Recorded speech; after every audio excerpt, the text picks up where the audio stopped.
Buenas tardes a todos, nos encontramos desde la biblioteca de la Universidad Autónoma de Occidente, CRAI en la actualidad, con el señor director Hugo Alberto Gallo y mi compañera Mayra Isabel. El motivo de esta charla, señor Hugo Alberto, es que usted nos cuente un poco acerca de unos documentos que nosotros en una actividad anterior hemos catalogado como documentos patrimoniales. Y esos documentos son los registros de las desapariciones durante la época de la violencia en Colombia. Entonces la primera pregunta es relacionada con esto. ¿Considera usted que estos documentos puedan ser considerados patrimonio cultural de esta nación o patrimonio histórico? Sí, claro, por supuesto, son documentos muy valiosos.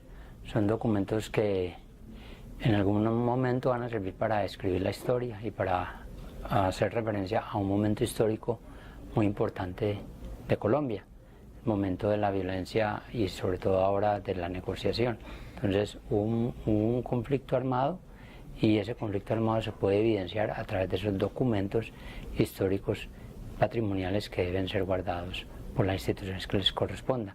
En el caso particular, pues le correspondería al Centro de Memoria Histórica, pero si por alguna falla o alguna desaveniencia, pues allí entrarían a jugar también un papel muy importante los archivos y las bibliotecas.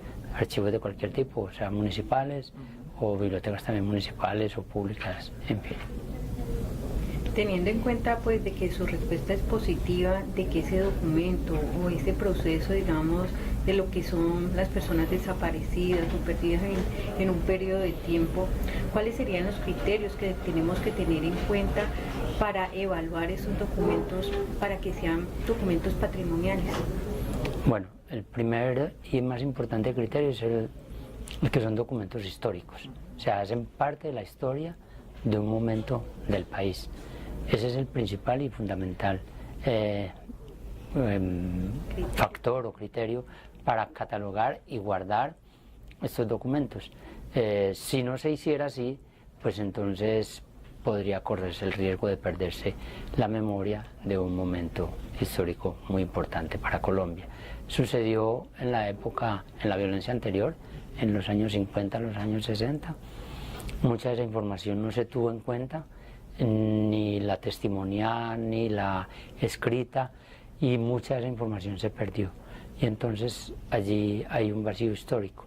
Pero si hacemos las cosas bien y si se tiene en cuenta esa información y si el Centro Nacional de Memoria Histórica conserva esos documentos, pues estamos seguros que la información que allí se contiene pues va a servir para escribir la historia de Colombia, para enseñarles la historia de Colombia en un momento dado a nuestros hijos y a las generaciones venideras.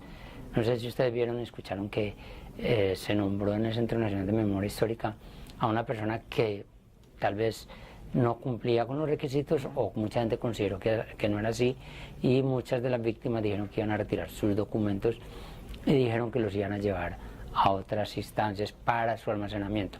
Eso evidencia la importancia histórica de esos documentos y que deben estar conservados en algún lado. Sea que el gobierno actual o cualquier otro gobierno diga que no, pues entonces las personas y los archivistas, los bibliotecólogos o las mismas personas dueñas de los documentos pues deben acudir a otras instancias y guardarlos para que puedan ser conservados, como les decía anteriormente, sean archivos, sean bibliotecas, o en el caso, por ejemplo, digamos, que sucedió, estas instituciones o estas personas dijeron que los iban a llevar a la ONU.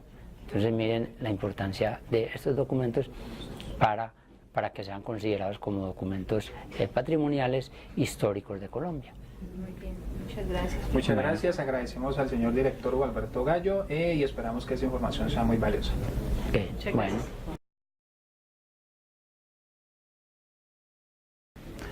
Bueno, un cordial saludo. Creo que ha sido muy satisfactoria la charla que acabamos de tener con el señor director del CRAI Biblioteca UAO, Hugo Alberto Gallo. Y ahora con mi compañera Mayra, pues vamos a hacer un análisis de las conclusiones que él nos ha dado al respecto, sus impresiones y sus opiniones. Es importante rescatar que él nos dijo puntos muy importantes dentro de esta entrevista y cómo es el proceso de tener en cuenta a otras instituciones, en este caso como la ONU, o en el caso del proceso de investigación como puede ser la UNESCO, en la cual por medio de eso se pueden generar unas políticas para el patrimonio cultural, documental e histórico. Él hablaba también de la importancia de ver la valoración histórica de este documento y de esta, digamos, de esta colección. ¿Por qué? Porque realmente resalta la importancia de lo que tiene para poder trascender en la medida en la ejecución de cada uno de estos documentos para la historia. Y debe ser así, porque nuestro proceso, nuestra historia en Colombia tiene muchos acontecimientos, tanto sociales, políticos, económicos, que deben ser parte de nuestra historia, pero también pueden ser momentos para recordar una memoria viva y que no sea una memoria solamente estática, sino que en algún momento debe ser dinámica, en la cual se incluyen otros factores como son qué estrategia se va a desarrollar para que ese patrimonio no quede solamente en unos documentos, sino que nuestros niños y nuestros jóvenes conozcan y trasciende esa historia de generación en generación. Es muy importante. Entonces, aquí el reto tanto para las bibliotecas, para la ONU, para la UNESCO, para cada una de estas entidades, es poder hacer una valoración y unos retos para que el patrimonio cultural realmente trascienda, que es realmente lo que nosotros buscamos. Sí.